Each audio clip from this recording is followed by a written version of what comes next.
Nicole. Ayan, salamat po. At dahil 2024 na ngayon, aming bubuksan ang aming 2022 na alkansya. Ito yung kay Nicole.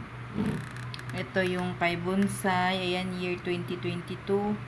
Tapos, ito naman yung sa akin na year 2023. The Big Pig.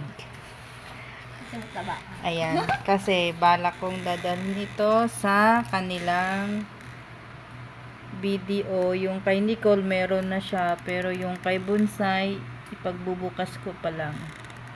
Abangan nyo po kung magkano lahat. Thank you.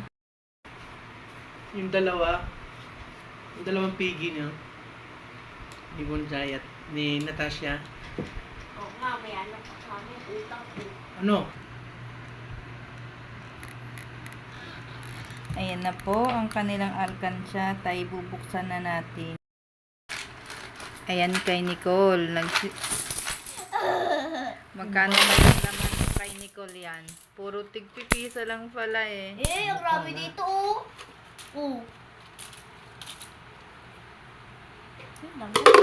Yun lang. Marami Sige sa na. akin. Bilangin mo nga. It will take me 4 hours to count this. Gawa ako ng house chores. Kaya binigyan ako ng 100 ni Daddy. Di ba, Daddy? Kasi nakapag-iyang patas. Ibuhos mo. Dahil wala si Bonsai, kami ang magbibilang sa kanya. Andun siya sa lola niya. Oy, walang dayaan, Nicole ha. Oo. Ilagay mo talaga dyan. Dali na. Satisfied. Sige nga, padakyan kayo.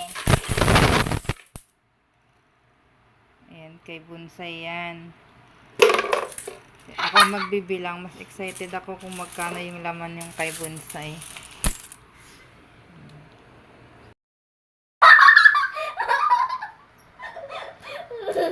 Ito ah. Sabihan ko lang sila. Mainit sa loob niya. Ako na. Sige, ikaw na. Yan, si Ate Nicole ang naglalabas ng kinain ng baboy. Parang pag sinahawakan ko parang gusto kong kumuha. Kawig niya, no? Nakikita niyo yung kawig. Ay, isa! Baliktad. Kawig niya. Tignan mo yung face ng baboy. Yung pig. May kawig. Kulang pa talaga ito lalagyan. Wala na.